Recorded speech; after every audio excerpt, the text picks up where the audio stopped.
Hi, I'm Sharon Davis, Chief Executive of Young Enterprise, and welcome to Series 3 of Enterprising Mindset, Minding Your Money.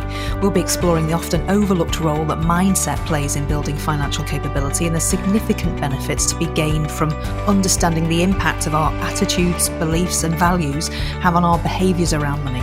I'm hoping we'll discover new ways to help young people build a money-related mindset and also explore the contribution that this could have in increasing social mobility in the future.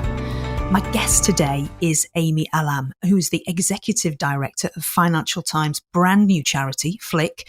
Aimée's a charity leader with over 11 years' experience spanning service design, project leadership and operations management. Aimée joins the FT's new charity from her previous role as the Programme Director of the Economic Research Council. Aimée's worked at the NHS, victim support and in community development, running projects in the diverse London borough where she grew up and still lives. Welcome to Minding Your Money, Aimée. Thank you, Sharon. Thanks for a lovely introduction. Well, it's fantastic. You've done a lot of stuff. So now I'm really keen to explore money mindset with you today and the work in particular of the brand new charity. Very exciting. Your mission's such a brilliant one. I read that, to make learning to manage your money to become as common as learning to ride a bicycle, which is fantastic. And it's so important, isn't it? Because we know our mindset around money is often informed by our early experiences of the world. Research tells us that money habits and behaviours stick with us for life at the age of 7. So my first question is a personal one and one that I ask all of our guests. And that is, who and what were your early memorable influences that informed your attitude and mindset around money?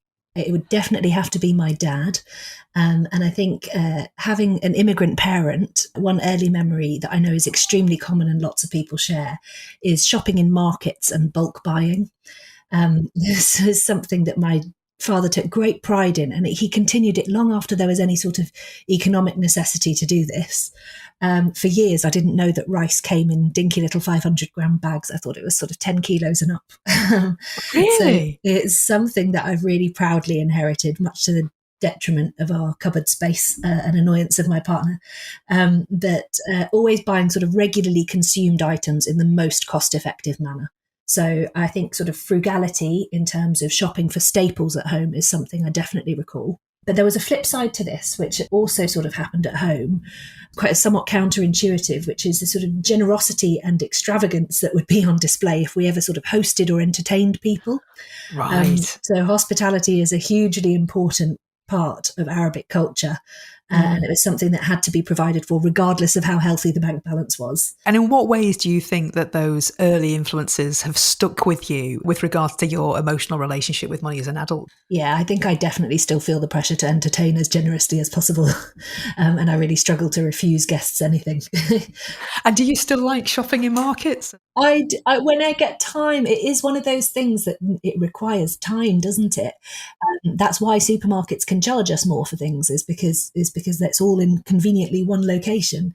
I do try to go as often as I can, and certainly it is better for sort of certain items, right? Fresh foods.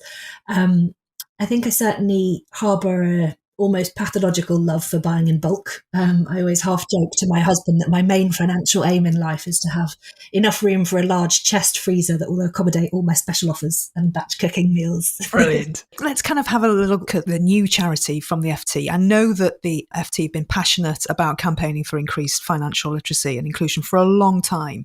So tell us a little bit about what led up to the creation of the charity and perhaps a little bit about who your priorities are to help and what you aim to do. You're quite right. This weekend, we launched the Financial Times Financial Literacy and Inclusion Campaign, which is an independent charity. And it really came about because the staff at the FT wanted to do something more ambitious than their annual seasonal appeal, where they would help a third-party charity. They've raised, over £19 million in the last 14 years.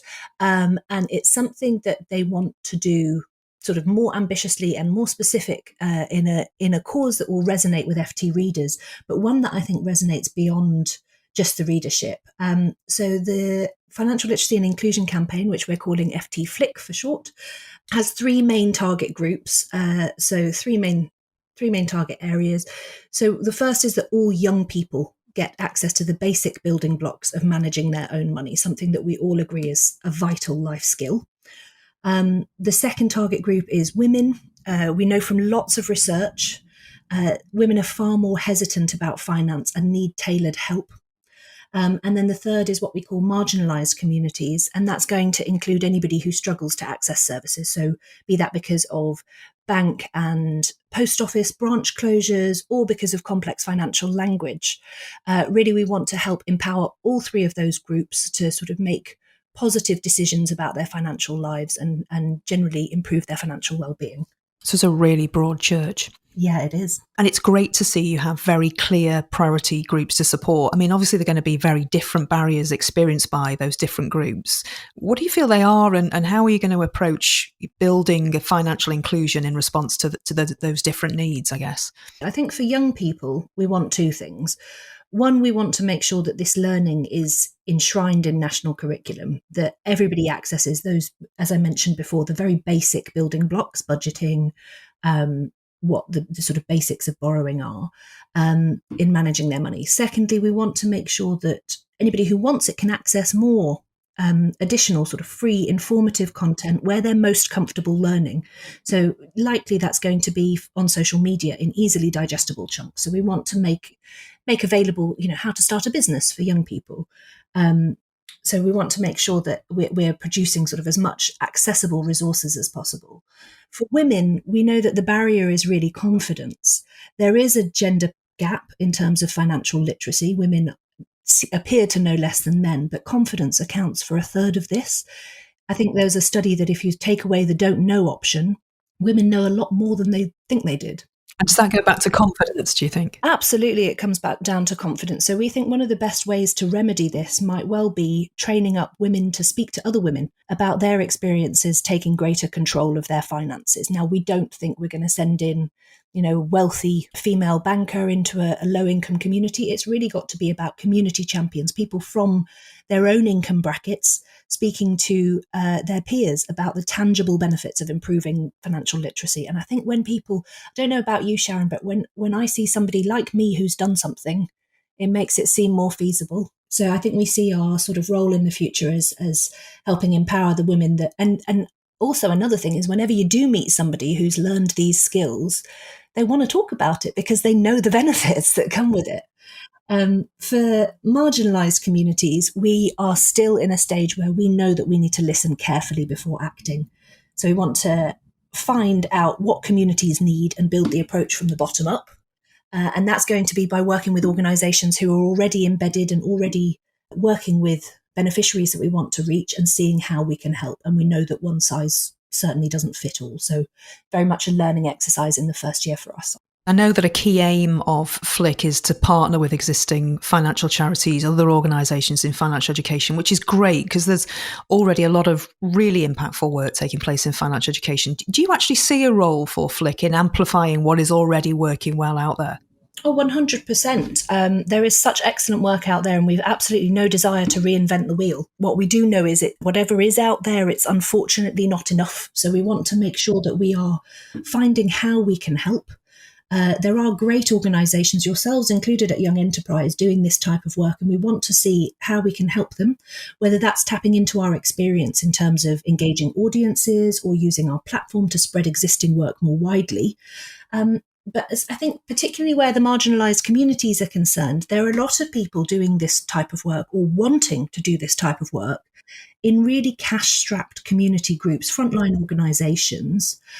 For these individuals, we want to see how we can resource them and help amplify their voices. So whether that's providing content, improving their confidence in delivering this kind of work, or even just redirecting some of those resources, making sure that we're there to, whether it's to provide the room to do it in or the volunteer to deliver the training, we want to see how we can help. And we're really going to be led by frontline practitioners on that front. So what I'm hearing is this first year is very much about listening and engaging and finding out what those differing needs are for different communities. Absolutely. And there's been such a heartening response already. We've had lots and lots of organisations get in touch and say, so we're crying out for this type of work. we've got 200 young people that visit us in this part of Skegness or wherever. Please, can you keep us in the loop and let us know what we can start to deliver? So I think there's very much going to be listening, but also there's a great deal of appetite out there. So I think we'll be able to move pretty swiftly once we know the shape of things. And if people listening today want to get involved, excited and want to support the new charity, how can they go about doing that? We know that there's so much sympathy out there for our mission. I think there's nothing more appealing. It's a great mission, by the way. Than teaching people to fish. So the response so far has been, as I mentioned, just so encouraging. So we really want people to visit our website, ftflick.com, and they can get in touch in a number of ways there. So it's either to volunteer their time or to point us in the direction of an organisation that might be able to help or might be able to benefit from what we're doing, or to donate, or even better, all of the above. Brilliant. So just remind us again of the website. It's FT, as in Financial Times, and Flick, like the word without the K, so that's Financial Literacy and Inclusion Campaign.com. Now, we can't have a conversation about money mindsets without referencing the pandemic. And we know, of course, that the pandemic has in many ways sped up digital developments at a time when it's more important that people understand critical concepts that impact their lives, such as interest rates, inflation, and making links between their own financial activity and credit scores. I'm really interested, how are Flick planning to learn more about how digital disadvantage impacts the different groups that you're wanting to support in order then to respond to those different needs? Absolutely. I think it's a really important question. Just anecdotally, getting our own new charity set up while many bank branches were closed was a technological odyssey. It was something we recognised would exclude so many people. I suppose we also have to recognise that it benefits lots of people. Technology it can be liberatory, right? And for lots of people, it will make things a lot more accessible. But for those left behind and at the sharp end of the digital divide, this comes back to the sort of listening that we were talking about before. There are some wonderful organisations, particularly age-related charities and providers within government who have been researching this area.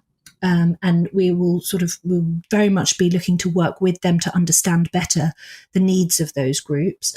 One of the conversations that I had was talking about, for all this talk of accessibility on social media and making things on YouTube, actually what benefits some people is having a fridge magnet that explains what a fraudulent call sounds like or what questions they should be asking. And so I think that's something we're really looking to be led by those on the front line for, but very much an important area and something that we want to prioritise. I mean, that's just so practical in terms of being able to respond to those different needs. I mean, that's just so relevant to me. My mum has been the victim of a fraud. Now, that was due to a phone call that she took. Now, there's just no way that she would be accessing any guidance from social media, and a fridge magnet there would be something that she could trust as well. I mean, there's ways and means, aren't there, to engage with different generations. So, and again, you can't also make assumptions about generations. So it is really about listening, isn't it, to the different needs of those stakeholders.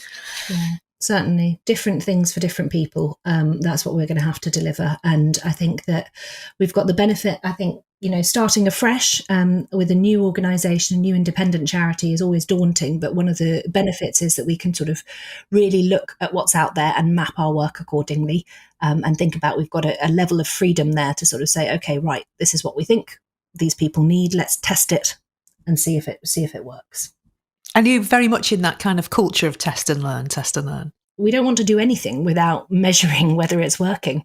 And I think that's very much sort of the case across all charities these days. But we need to make sure that what we're doing is having not just the immediate impact that we want it to. So that's testing, people's knowledge before we do an intervention, after we do it, but whether that knowledge lasts and whether it has the desired outcome on sort of wider aspects of their lives. So, for example, when we went up to Manchester and did a pilot with some young people, teaching them, in fact, about fraud and financial risks, we tested their knowledge before, we tested their knowledge after the workshop, and we're going to test it again as schools open again, just to see if they can still remember it. And we need to be able to be responsive to all of that information and really listen to the data and what the data is showing. Yeah, and I guess as well, it's providing those opportunities to then embed that knowledge into behaviours, which then they can carry out and on a long-term basis, isn't it? Because knowledge is one thing, but actually then having the behaviours embedded, I just think that makes it more of a sustainable intervention, doesn't it? Absolutely, and I think that financial literacy is one of those things that has ripple effects far beyond just people's money management. Thinking about the sort of benefits of becoming more financially literate, it's not just about not getting into trouble. People who manage their money better report higher self-esteem, greater assertiveness, and even better sleep. I mean, who wouldn't want those things? There's very little out there in terms of research linking financial capability with social mobility, for instance. And at Young Enterprise, we believe there is definitely a link to explore further. I'm just wondering what your views are on the contribution that financial capability could make to social mobility. I agree that there is an absence of research into this area, and I look forward to FT Flick digging into it more. And I certainly think that we intuitively know, without doubt, those who lack financial literacy will very much struggle to improve their lot in life. But I think it's equally, if not more important, that we don't just make all of the responsibility and the solutions to this about the individual, and that we target some of the structural impediments to social mobility that exist, whether that's sort of extremely low wages, where companies are often subsidized by in-work benefits, the poverty premium, the fact that getting your gas and electric on the meter ends up costing a lot more than those who have adequately good credit to be billed for it on a monthly basis. But I think most importantly, it's the profound effect of over a decade of austerity on services like adult learning centres, where people can really sort of improve their skills and employability, as well as the removal of education maintenance allowance, EMA, which is a really good example of a way that young people used to learn to manage a regular income really early on, and that's now gone. So I think, yes, individuals do need to take responsibility, and that there are definite benefits when, no matter your income, of managing it better. But I think there are some structural things to address there as well, and that's really what the C in financial literacy and inclusion campaign is for. I look forward to getting stuck in. I was going to ask you that. Do you see the role of Flick actually to highlight some of these kind of infrastructure issues that are contributing to an ecosystem that is not working for so many people? Absolutely. I think that it's a view that's shared by lots of people. You can sort of manage your money as well as possible, but when the system isn't working for you, or when we've just about brought unscrupulous payday lenders under control, but there are still other things to tackle on that front. I think that, the structural side of it can really instill a hopelessness in people. And that's something that we really got to work to target. It's really interesting, that kind of link between the individual, the community, and the kind of wider ecosystem. They are inextricably linked, aren't they? What do you feel the key enablers are that being financially capable brings? And how do you think that does impact on an individual's quality of life? Absolutely. I think really at the core of it, obviously what I mentioned before, lacking financial literacy very much makes things worse for everybody across the board, regardless of income. But on the positive side, improvements in financial literacy, learning to manage your money better, knowing what's available to you and how to utilize it, having just the toolbox to know which questions to ask. These are the skills that make our ambitions in life possible. Whether that's young people who are bursting with creativity, wanting to start businesses or to monetize whatever creative output they've got, they need to know how to make that happen. Whether it's women wanting to make sure that they're adequately prepared for retirement and aren't going to fall behind their male peers in terms of later life wealth. Improved financial literacy can make all of those things more feasible in an aspirational way, not just helping people sort of avoid the traps that exist that we've touched on before. I couldn't agree more. It's a great point. We're nearly at the end of the conversation, but I have a couple of questions from young people, if I may. They are great questions. The first one is, what are you most tempted by when it comes to how a spending splash out? So I really like experiences. So I really like travel and restaurants. And I can, if I'm honest, be a little impulsive on holiday, but I'm generally happy to tighten my belt elsewhere to make this happen. So I'm, I do love to try new things in restaurants and to have that extra dessert or whatever it is. Brilliant. Yeah, so that's my guilty pleasure, I think. But as long as you're sort of checking your numbers every month and making sure it all tots up, then I think it's okay. And that leads nicely to the second question. What are your top tips for saving? I think this was a really interesting question. I think there's some really good, and it had me thinking a little around technology. There are some really good tools out there. I know that one of the banks that I have, they allow you a function to round up your pennies on all your purchases and for that to go into a separate pot, which I think if you've got access to tools like that, that's really mindless. You've got to sort of opt out of it. And otherwise, yeah, I think it's a good way to sort of just put away a little tiny bit each time you spend. Similarly, everyone's hero, Martin Lewis, he's got a great demotivator tool where you can put in how much you're spending on something each day or each week to tot up how much that for me was really, really valuable. A decade ago, when I gave up smoking, I was able to put in how much money that was costing each week. And it was really that sum total of what it would cost in a year that really hit home for me. So I think knowing what you're saving, knowing how much you're saving, but also really visualizing what you're saving for and making sure that you're sort of committed to that and behind it. So whether that's for a deposit for a house, really just sort of reminding yourself and imagining yourself in it, I think can really help. And that goes back to mindset as well, doesn't it? Just absolutely. Really visualizing the house and having that on your phone. And it is about that kind of moving towards something, isn't it? Rather than, like you were saying before, having to stop something.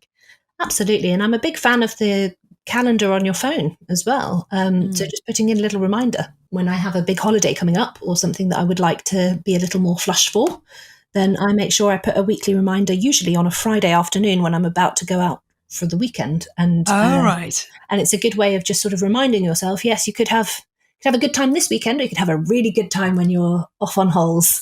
Yes. Yeah. So your kind of temptation point. So you kind of plug them in then. Yeah, and brilliant. I also think, and this one comes with some caveats, this tip.